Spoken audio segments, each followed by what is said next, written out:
C'est un projet inédit qui pourrait voir le jour en Méditerranée. 2 parcs éoliens flottants pourraient être installés d'ici 2030 entre Perpignan et Fos-sur-Mer. Et les questions sont nombreuses autour de cette technologie, notamment sur l'impact de ces installations sur l'environnement. Des consultations citoyennes ont été lancées par l'État. Une réunion d'étape avait lieu hier à Marseille. Marc Civalero, Romain Fiorucci.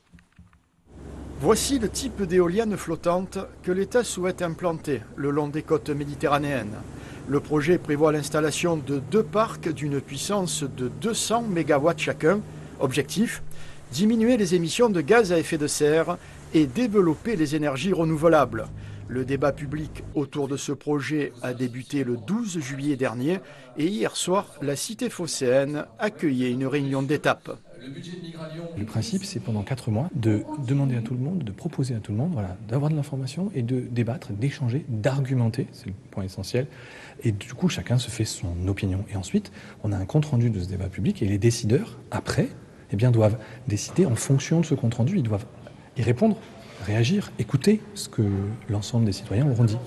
Un débat qui soulève beaucoup de questions, suscite de la curiosité, mais aussi des oppositions et des doutes.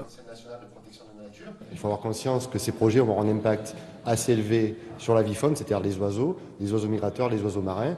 Donc on regarde ça d'un œil assez inquiet, ce qui ne veut pas dire qu'on s'opposera à tout. Vu la hauteur, ce n'est pas seulement une partie du golfe du Lion qui va être impactée par la vision de ces éoliennes, mais la totalité de la côte. Elles seront visibles à plus de 60 km. Donc si on en fait 2 ou 3 des parcs, de Port-Vendre jusqu'à Fos, on verra des éoliennes en Méditerranée. La technologie de l'éolienne flottante est portée par une entreprise méditerranéenne basée dans les Bouches-du-Rhône, à La Ciotat. C'est une technologie d'avenir. Sur un développement de la filière, avec des technologies comme la nôtre de flotteurs en béton, on crée plus de 3000 emplois pendant toute la durée de la construction. Les débats vont se poursuivre jusqu'au 31 octobre prochain. Souvenez-vous, c'était il y a 1 an, la tempête Alex avait